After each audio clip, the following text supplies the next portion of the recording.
12-Sided Stories is for mature audiences and often deals with topics that may be difficult for some listeners. Discretion is advised. In the city of dreams, everyone wants to be a star, but at what cost? 12-Sided Stories presents Otherworld Hollywood.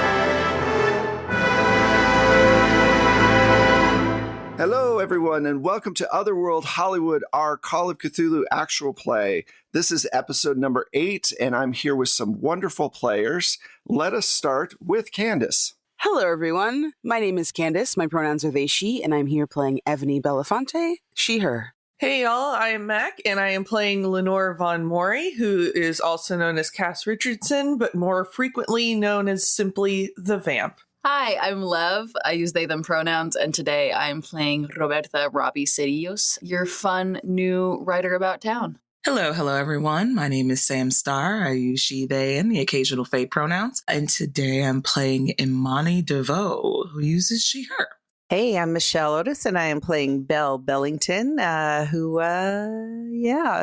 she's well beloved by everyone. That's a damn lie, you know. I didn't know we were fibbing. Right. I was like, are we lying on the introductions now? Cool. I would have Exactly. Noted. Liar, liar, le pants on fire. Le pants. Le pants. Little hands. Enjoying the show? Then take a moment to join our Patreon, support the podcast, and get early access to episodes and bonus content. Head to 12-Sided Stories Patreon today. This is a weird recap because we had a single show, our last episode 7, which was a solo show with myself and with Candace. I am not going to do much recap on that because we did it purposefully to make sure that the players didn't know what happened so that Candace can decide how much information they give out and how much information they keep to themselves. In the last episode, Evie went to the creators of New Day Rejuvenating Lotion to deal with the fact that her face had become incredibly old very quickly, unnaturally, and to get some information and to try to get some help. And then the episode before that, because I like jumping around, you all, the entire group in episode 6, were at Cudham Films on the soundstage, getting ready to do some read-throughs and some other things inside the studio. And when Evie showed up, she looked beautiful, like even more radiant than she did the day before. And she started, I believe, talking with Imani. And then Belle showed up. Belle was on one side of the studio, and Lanore was on the other side of the studio, and they kind of looked at each other, and it was this Old West kind of moment. Robbie was kind of watching everything going on, just looking around, and then looked at the man who doesn't speak often, but for some reason speaks to them quite a bit, and he just gave her a wink, and it was very off-putting. Also in that episode, Belle's photographer, Johnny, was like, hey, we don't really know anything about the new girl. Why don't I go and check them out a little bit and find out, maybe there's something there. And so Johnny left the studio in the morning as well. Now, the one thing Johnny might find out about, well, there's a lot of things he might find out about, but there's Rose, the murderous girlfriend who has moved in and is completely and totally okay. There's also their night job that Imani's doing, which is the BDSM photographs, the old 50, obviously the 50 style photographs that you would have seen, kind of like the Betty Page pictures. Then there's also Robbie went over to Penelope's house and found out that Penelope is part of royalty and has a big connection to England and is taking care of her cat. And there's this big door. There's a butler and books that they're not supposed to read and all of this other stuff. And so there was that. And then Lanore is talking with Henri about the wedding, maybe having some leverage now that she knows that the owner of Cudham Films is the ex-husband of Belle, and he also has a lot of muscle behind him, so maybe there's some kind of leverage there. We ended episode 7, like I said, with everybody in the same room, no tension at all. Everybody's just chill. And we pick up there with the wink from the man who never speaks to Robbie, who's across the way talking with different crew and cast. So he just winks at you. I think Robbie leaves whatever discussion they've been having with anyone on the crew, like could be mid-sentence, and just starts making their way over to him. He turns towards you. Now, before we do this real quick, I need everybody to make a power roll at disadvantage. Oh, shit. Why? I don't trust it. Well, you shouldn't. Disadvantage is like the... Yeah, you It's rolled an the extra tens. percentage die. Yeah, you rolled the tens place die. You roll 2 of them. Got it. And you pick the lower one. 97 over 55. Oof. Okay. My first roll was a 27, so thanks a lot. You're welcome. Both of mine came out as 50s, so 55 under my 70. Okay. I got a roll I'm never going to get again. My good roll would have been a 1, Wow. but my disadvantage roll is still an 11 under my 50. my God. I also rolled a 1, but with disadvantage, I ended up rolling a flat 50 under my 70. Cool. Okay. Wow. So far, the only person to biff this is Candace. It's because I've got a secret. Lev, what did you get? Robbie got a 54, under 70. Evie, you were the only one that failed. Yep.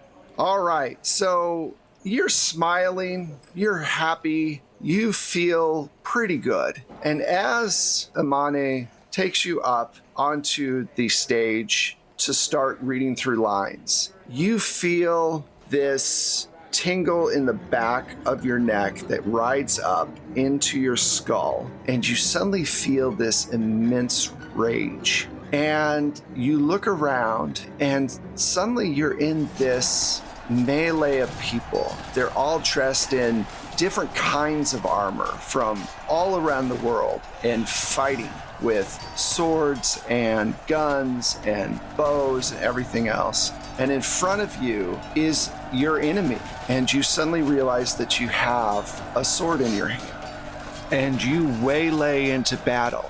Now, back into the real world. I'm finna get hit. Okay, Imani, you notice that Evie's in this trance, and then suddenly she turns around and tries to swipe at you with her nails like claws. I'm going to say you see it coming, so what do you want to do? I'm gonna jump out the way and try to push her. Okay. Like, get out of my face. Over there, go. Lanore, what are you going to do? Suddenly this kerfluffle has happened. I guess I'm going to try and go, like, calm things down, which maybe isn't in my best of interests, but I'm going to start walking towards Evie, going, whoa, hey. Give me a persuasion roll. Okay. Ooh, I don't have a lot of persuade. Do you have fast talk or any other social? I took intimidate. I could approach a little more. I could approach a little more aggressively. Sure. The fuck are you doing? No, I did not make it. I got a 92 over my 60. So you get over, and Evie just seems locked in this trance and is trying to lunge at Imani. Michelle, Belle is seeing all this transpire. What does Belle do? Is Johnny next to me? Give me a luck roll. Luck for who, Wes? I rolled a 1. Oh my God. Yes, he's next to you, and he has his camera ready for a day of shooting. I'm like hitting him on the arm and getting him to get pictures. It's like, oh shit. Robbie, you notice that all these flashes are going off as this melee is starting, and you're halfway across the stage towards the guy that never speaks. And you look at him and then look at the melee and look back at him, and he's giving this huge grin at you, just waiting for you to come over. What do you want to do? I'm still going. I think Robbie has been like watching this and is connecting two dots in their mind that somehow he's responsible for this. And I think they're going to start like, they're not tall, but they're going to start like clanking over there, trying to like stomp their feet with their braces so it's loud and more intimidating. Okay. You stomp over there. Do you have intimidate or anything like that? No. God, I didn't think so. I have persuade and it's 25. Robbie doesn't do things with other people. True. All right. Robbie doesn't talk to people. God, that really hits home. Yeah. I was like, wow, what a fucking mood. Oh, you can exist, just not around me. All right, so you walk over there, and he goes, can I help you? What are you doing? What do you mean? I'm standing. You're winking at me and you're smiling at people fighting? Why? What's your deal? Why? He goes, oh, 1 second. And as all of this stuff is going on with the photos and Imani trying really desperately to get out of striking range and Evie thinking that she's on a battlefield and swinging a sword and poor Lanore trying desperately to get them to separate but them not listening, he goes, oh, 1 second. And he pulls out his gun and points it at the ceiling and fires 3 times. And this huge cacophony of sound just kind of goes everywhere. And Danny comes out and goes, what the fuck is going on? And everybody stops. And suddenly, Evie, you regain your ability to see the real world and everything comes back into focus. All of you are just kind of standing in the position that you were in before the gunshot. And he puts his gun back in his holster. He goes, I had to break that up. I hope your ears are okay. I did not come from the South for this. Evie passes out. No, my ears aren't okay. You shot a gun right next to me. Sorry. You wanted me to do something, right? I figured being a person who's big and tall, you would physically intercede rather than shooting a gun. That seems like it's adding to the problems rather than, I don't know, detracting from them? Nothing wrong with people letting off a little rage every once in a while. You're enjoying it right now, right? This isn't rage, this is fear and confusion. I think you misunderstand. Oh, you should try rage. It's much better. That's not the point of this conversation, sir. What is the point? I was just standing here. You're the one yelling at me. Why were you winking and smiling and being creepy when people were having issues? Oh, I guess we have different definitions of creepy. That doesn't answer any of my questions, ever. You never answer any of my questions. That doesn't answer any of my questions. And yet you still ask those questions. I'm not sure what I can do for you. Are you still having other people's dreams? That's none of your business. Hey, you're right. It's none of my business. Your business is to keep people here safe, I thought. Not really. My business is to make sure everything runs smoothly, and look, it's much better right now. My dislike of you grows with every moment and just like turns and walks away, like frustration tears kind of building in their eyes, like not really even sure why they're this frustrated, but not really knowing how to talk to a person. Like they're not a social person, but like this is an even harder conversation than any conversation they've ever tried to have before. Yeah, I get that. So I'm sorry, Candace, you said that Evie passes out? Yeah, Evie pulls a Wendy Williams. She like sees her hands up and like looks at her hands and like looks at Imani and gives like Puss in Boots eyes and then like falls to the ground like in a faint. Okay. Whether it's real or not, no one knows, but it looks real, hopefully. Can you give me an acting role? Yes, I can. After that, Lanore is totally going to go and check out what's going on because I actually have first aid. Okay. 24 under 55. So you emote really well and fall to the ground. Yeah. And I look real sexy when I'm laying there, too. I look really super fucking hot. Well, we got to get our priorities. All right, Lanore, you go check out Evie, and she seems okay. She doesn't have any blood. She didn't really hit her head. She's just kind of out cold, and you can wake her up and get her to stand up if you'd like to do that. How do you want to proceed? Very carefully, because that was a bit of crazy. But I'm just going to kind of be, I guess, standing over her a little bit, like crouched down and like looking her in the face and just, are you okay? You were having an episode? What? Excuse me, what? Oh, Lanore, darling, oh, please. Oh, please help me up. Oh, please. I'm gonna help her up. as she stands, she kind of shakes her head and like her hair kind of like bounces around her shoulders, and she kicks off her shoes to steady herself so she's not teetering in her high heels. I saw a vision. It was, I was on a battlefield. It was, have you read those books, the token ones, the Middle Earth, or what have you? I was on a battlefield, and someone was coming after me, and I had a knife in my hands, a large blade, and I swung, and I was fighting for my life, and... Oh, God, did I hurt anyone? Please tell me. Imani! You were trying to hurt me. I'm so sorry. I didn't see you there. I saw this knight, and he was coming at me, and it was horrifying. I'm so sorry. Could someone please get me some water? Imani looks so, like... There's, like, a hint of concern in her look, for sure. But she's very skeptical and a little pissed. And it's just, like, looking at, like, eyebrow quirk, just like... I think it's the heat. Well, I guess... You know what? Just make sure next time if you're going to have one of those visions, you're not near me. Well, the yelling isn't going to help anyone. Let's get her to a seat. Obviously, she's having some kind of episode. You make it sound like I'm some kind of head case, an episode. I've just been a little dehydrated, that's all. Perhaps too much sleep. Oh. All right. Well, drink some water, eat some bread, and lay down for a second, I guess. Bread, Imani, please. Bread at a time like this. I'm sorry, is bread not... I mean, it normally helps. Half a grapefruit, please. The tartness will wake me up. I don't need extra calories now. I don't need them. Is that what y'all eat around here? So, like, I can't... And I think Imani turns to whoever's standing next to her and is like, so I can't eat bread no more? Like, that's... bread's frowned upon? I think bread is fine. I think you should eat bread if you want to eat bread. Thank you, Robbie. So Danny has come out, and he walks over to all of you who are kind of standing near each other. And he's all like, what in the holy hell is going on out here? Mr. Hanete, come over here. What did you do? And he goes, nothing. I was just firing a gun to make sure these people stop trying to kill each other. He goes, they're okay now. They seem all right. And Danny looks at Belle. He says, notice you have a camera there with your friend. I always have a camera. How much is the film worth? Ooh, that's something we could talk about, definitely. Give me something better. It's not about money, dear. It's always about the story. It's always about money. It's always about money. You are such a...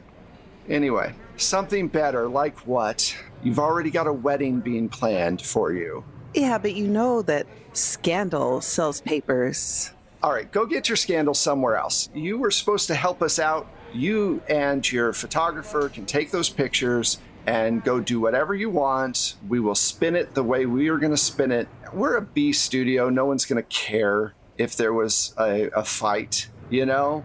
Oh, they're going to care when it's someone as big as Evie. They may not care about the newcomer. They may not care about anybody else.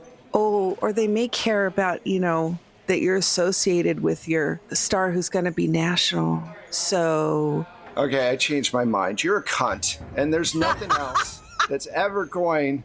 I've been called worse. Look, go away now. I'll figure out how. Just I just need you out of my studio, and I'll contact you with something better, okay? All right. You've got 24 hours. All right. Now that the time bomb is gone, can we get back to work here, people? Are we okay? Please take Imani's scenes first. I feel so bad to have shaken her up. I feel she doesn't trust me anymore, even though it was not my fault. I don't want to say I'm a victim, darling, but that's how it feels right now. Let's just do this then, I guess. All right. I will have a conversation with Mr. Hanete and see if I can figure out a better way for him to break you up if there's a problem in the future. There was not a problem, I swear. I fainted. I had a vision. It was visceral and felt real, and someone was attacking me, and I just raised my arms to try and get them away, and unfortunately, our dear Imani was caught in the middle, and I'm so sorry. She starts to cry, and it doesn't feel like the tears are ingenuine. He goes, it's okay, Evie. You've been through a lot. And, Imani, did you get her that grapefruit? Yeah, I got it. And she comes back with like a little plate and like one of the little forks. Here you go, dear. It's been very traumatizing for you, I know. It has. Don't give me the sugar. I don't deserve it. Miss Evie, just eat the grapefruit, please. I think you're being hard on yourself. You should have a little sugar. It is grapefruit. She dives in. Okay. You can see her like just internally biting through like the sourness and the tartness, and like her eyes start to water, and she just muscles it down like Nice. like tough bitch style. Lanore, are you okay? Okay is a relative term, but I will be fine. Hopefully my friends here will be able to compose themselves shortly, and I wouldn't worry too much about Belle. I mean, what's to say that the pictures she took weren't us rehearsing some scene? True, but I always worry about Belle. She is definitely a very bad person to deal with. And I deal with the mafia on the regular basis. So He said the soft part out loud, didn't he? he goes, all right, get your composure. And he looks over at Jacques Couture and says, get the scripts going, get line readings going, and just try to pull the day together. I'm going to be talking with our friend in the office. And him and the man that never speaks or rarely speaks goes into the office and starts having a heated conversation. The four of you are standing in a circle, and Jacques Couture is nearby. Do you want to say anything to each other? I think rather than saying anything, Lenore has taken up sort of a pose of arms crossed, across her chest, and it seems to have slipped back into more of that on-camera mode. Whereas before she was genuinely concerned about the situation, but the way that they reacted, she's stepped back and kind of closed off again. Okay. Robbie, do you say anything? Robbie has kind of drifted over and is standing in the circle of everyone, and I think kind of nudges Imani. He goes, can I ask you a question about the script over here? And like points off into a corner. Yeah, of course. Great, come with me, please. She just follows behind you, yeah. I just wanted to make sure you were okay. No one else was really asking if you were okay. They were all worried about Miss Van Mori and also Evie, but also you're the one that kind of got hit. Well, much appreciated. Thank you for, checking in on me. I wish I could say it was something I'm not necessarily used to, but I kind of am. So, I'm not necessarily surprised. I'm new here, so there's less stake in me than there are in Miss Lanore and Miss Evie. But thank you. I mean, it's not fair because you're just here for the first time and they've been here a lot of times and eventually you'll be here a lot of times, and I don't really know where I was going with that. I think I'm picking up what you're putting down. Also, I said this the other day, but in the script, if there are things that are said in a way that don't make sense to the way that you would say them, if you have a way that you want to say them that makes them more normal for like you or any person really, you can, as long as like the intention of the line changes, or doesn't change. As long as the intention of the line doesn't change, then it's fine. So I'm not going to be that upset about the words staying perfect. If there's like one word that I think is important in there, I'll underline it so then you know it's important that it can't change, but anything else can change. Does that make sense? She looks so confused and perplexed for a second, and then just like, pause. Wes, do I have like the newest copy of the script for running lines? You have whatever version's floating around right now. I don't know. Robbie, did you hand out a new version after Jacques Couture made some note changes? Yeah, if nothing else, Robbie's just taken the script pages and like scribbled things out and like handwritten them in because they haven't been home to like use their typewriter. But I think there is some kind of version that everyone can view. Awesome. Okay. So yeah, you have the newest version, we'll say. Cool. Yeah, then Imani will she has it tucked in the back of her skirt and pulls it out and is like, well, I tend to make a lot of notes in the margins of lines like this. And she'll open the script and flip it in front of you. And there's just all these pencil markings right around her line in this very neat handwriting, like swooping type of handwriting of hers, just marking intentions, underlining words, filling out through lines, completely marking this script up to pieces outside of your changes already. Oh, this is fantastic. This is so nice. Some people just look at it and then say it, and it doesn't feel like they do it, you know? Well, as many times I figures we have to shoot, it's probably a little difficult to keep the same through line intention in a line when you have to make multiple takes and try it in different ways. The bottom line should still say the same, and it's easier for me to just have those notes there, personally. Tucks it at the back of her dress. That's so good. Okay, great. I just wanted to make sure that you didn't feel like pigeonholed into the perfect words and having everything all the time, especially because this is your first time, and that's great. So yeah, I don't know if all writers are like that, but I'm like that. So if ever we work on anything ever again together, then you'll know. You know what? I look forward to that time. Very cool. Unless Lanore or Evie want to do something right now, I'm going to jump over to Belle. Do either of you want to do anything right this moment? I don't think so. I think Evie kind of watches the other two walk away and like finding a moment to herself, like looking over at Lenore's posture. She kind of sits like a little dejected and just takes a minute for herself to get back into her headspace. Lanore, do you do anything besides take that stance and kind of look around? No, because I think how everybody reacted was not what she was expecting. So she's kind of like, okay, fine. Y'all don't want my help. I'm going to just remove myself from the equation. Can you give me an idea roll, Mac? Yeah, that's using... just straight up intelligence, yeah. I got a 60 under my 70. Awesome. This is a big studio with a little office off to the side. The office always has the blinds shut where Danny works, and then the rest of the studio is relatively open. And you're watching all of this going on, and you can hear little bits of the conversation going on inside the office. And if you want to, is your choice, you can try to get closer to hear what that conversation is. It is your call. Yeah, I'll definitely get a little bit closer. And just sort of acting like I'm idly walking. Maybe I've got my script out, so it doesn't look like I'm obviously like ear to the door. Right. Yeah, you're not like with the glass. Right?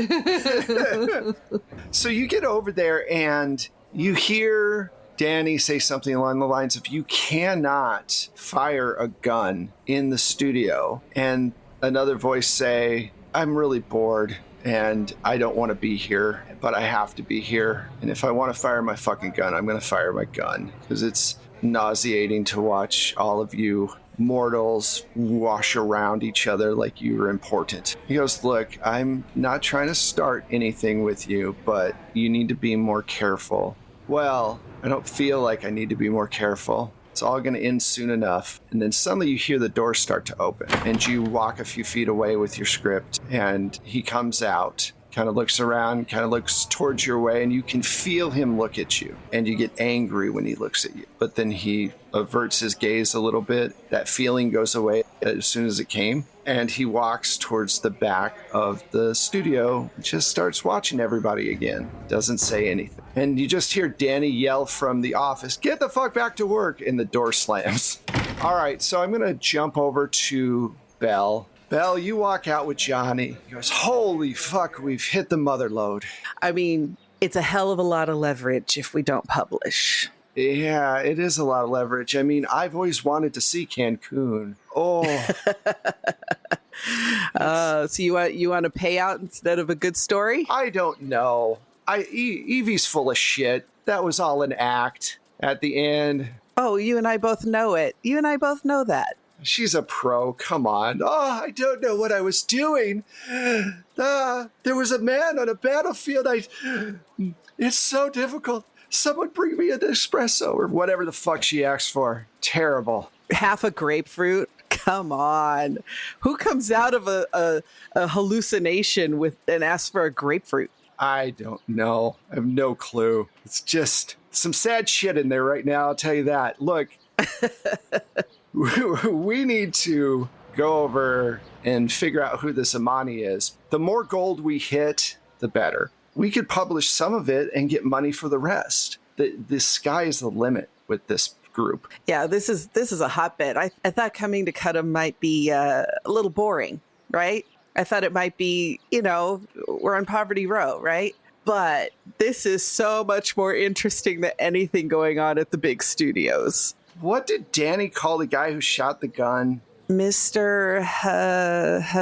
Something? Hanete or something? I don't know. Hanete? Yeah. What the heck is that? We should look into him too. Yeah. But maybe a little farther away. Oh, yeah. That guy, something's off with him. Something's really off with him. Isn't your ex-husband his boss? Yeah. Well, we keep talking about leverage, right? True. So. But that's going to force me to talk to my ex-husband. We all have to do things we don't want to do in this business, Don't I know it, Johnny? Don't I know it?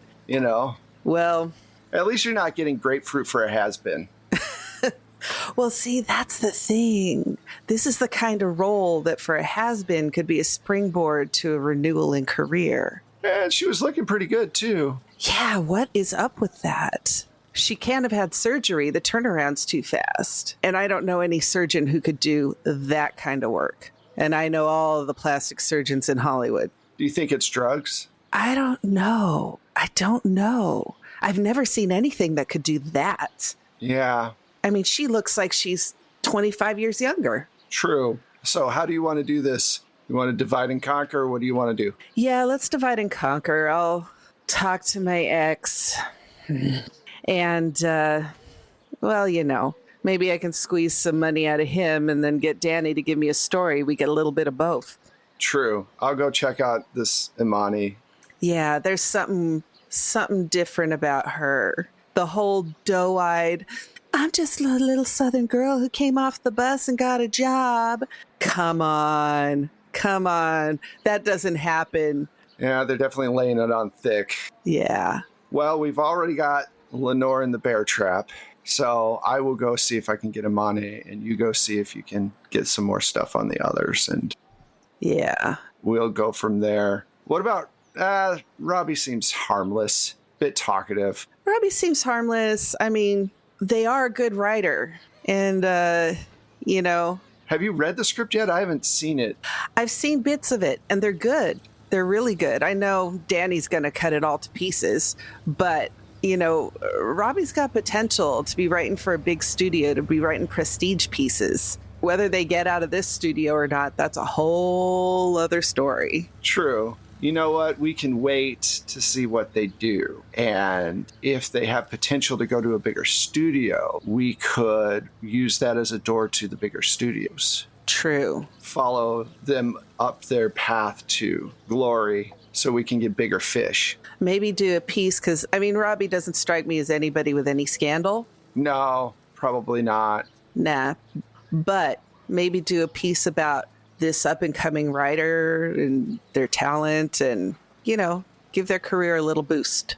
I know you don't want to do the whole Russia thing, but we could say something like the one non-commie writer in the city or something like that. Something like that, like someone who hasn't been blacklisted. Right. Yeah. Clean as a whistle, Robbie. Clean as a whistle, non-commie. I don't know. We can workshop it. We'll workshop it, but I think that's a great idea. And, you give them a boost to their career, they might give us a crack in the door at a bigger studio. All right, well, I'm going to get going. I wish I was a fly on the wall right now in there. Oh, boy, I know. They're not going to let me in there for a while, so I'll go talk to the ex. All right, see you later. Bye. He jumps in his car and pulls away, and you jump in your car and pull away. We flash back inside. Lanore, what do you want to do? That is a very good question, especially given the information that was just dropped. I think she's going to keep it in her pocket for now, and she's not really sure how to approach finding out more without talking to Danny, because and now seems like a bad time to talk to Danny. Probably. But it is going to kind of be swimming around in her head because, the I'm bored and mortals and other words were like, wait, what? Yeah, absolutely. If everybody's okay with it, what I'd like to do is fast forward through the day of acting and whatever, unless someone has something specific that they want to do. Does anyone have anything specific? Okay. So you all rehearse, everything calms down quite a bit, and lunch goes by, the day goes by. I'm going to flip back over to Belle. And Belle, you're at your office. You can feel your editor across the office boring holes into the side of your head with her eyeballs, waiting for her story. And you call up your ex, correct? Mm-hmm. All right, Tony answers. Tony, what can I do for you? Hello, dear. What can I do for you, Belle? Believe me, I take no pleasure in making this phone call, but has Danny talked to you yet? No, why? What happened? Well, there was an incident at the studio today. Okay, can you fill me in? Oh, let me build my suspense. The suspense you're building is how I keep putting up with you. That's the suspense in this conversation. So, today, Evie, for some reason, started attacking Imani. What? You heard me. Evie started attacking Imani. Is Evie okay? I don't know. I mean, Evie's fine as far as physically, but she was claiming to be having some sort of vision or something, and she wasn't actually here, and she wasn't really attacking Imani. She thought she was attacking someone else. Who's Imani again? The young girl who just came off the bus. I'll remember her name when she does something. Yeah, But Evie started attacking her for no reason whatsoever. Lanore was trying to break it up, and, and then your guy, Hanetti, started shooting his gun to break everything up. And, of course, everybody calmed down a little bit. But in the meantime, my guy got all the pictures. You really like poking the bear, don't you? Just poking away. Sharpen my stick every day. What do you want? Well, I want a bigger story, and then I'll bury this one. Or a slightly bigger story and a whole lot of money, and I'll bury this one. Or to tell me, who the hell is this Hanetti guy? Look, I'm not Croesus over here. There's only so much that I can do. What can you do? Give me an offer. Look, Rojo loses his temper a lot. He's a good person, but he loses his temper a lot. So let's just leave that at that. Don't worry about him. And I have to make some calls, and then I will call you back, okay? All right. Hangs up the phone. Doesn't say bye. Just, you can feel the strength with which he puts the phone down. And that makes her smile just a little bit. All right. So then, later that night, shooting is done. And Imani, you get back to your apartment. And there are all these cop lights going off, all these lights flickering in the night, and black and white cars everywhere, and an ambulance. And it's the coroner. The coroner? Uh-oh. God dang it again. It's the coroner, and they are rolling a body up into the back of the ambulance. And that's where we're going to stop this episode. Uh-oh. What the fuck? Hey, no, actually, we should keep going. Remember when I was talking about unionizing against the GM? I think maybe we should do that right now. We, the undersigned. I know it's cruel. I know, but it's going to be worth it. Trust me. It's cruel, he says, so excited that it's cruel. Right. I know, Devious. it's cruel.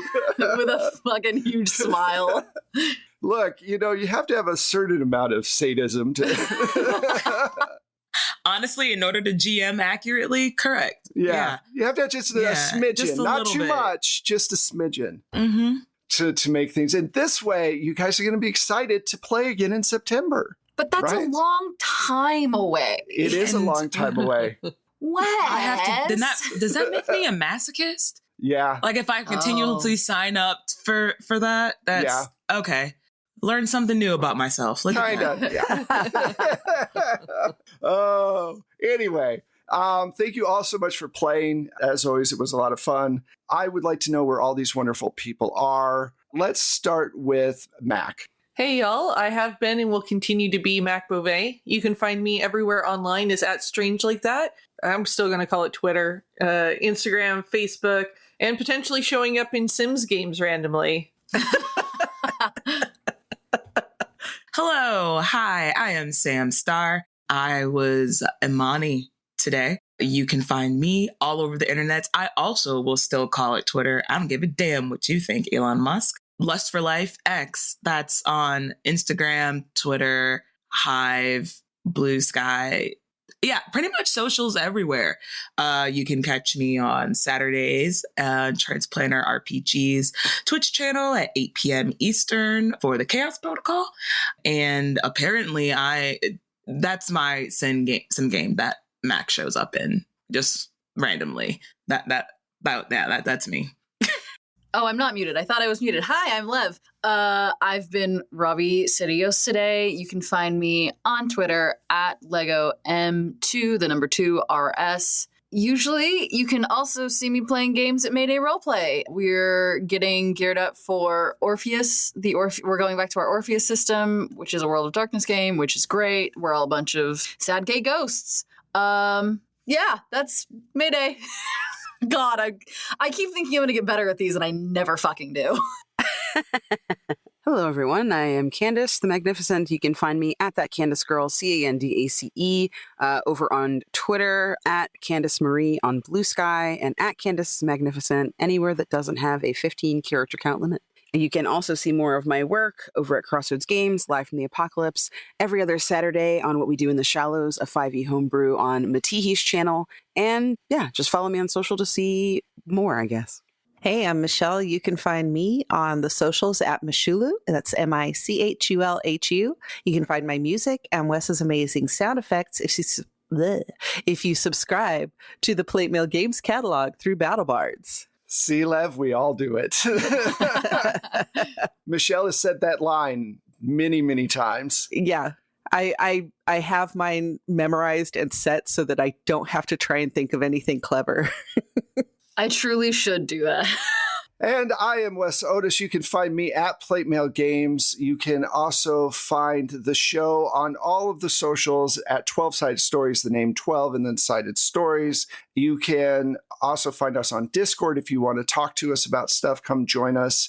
Our website is the best way to find all our links. It's 12sided stories, all one word.com. If you want to help out the podcast, become a Patreon backer or a coffee backer, or give us a shout out on your favorite social media and make sure you tag us so that we can say thank you so much for doing that, or give us a review on your favorite platform. We really appreciate it. Until next time, we will, I don't know where I was going with that. See, I'm fucking it up. Can't wait to tell you more Otherworld Hollywood stories next time. Bye.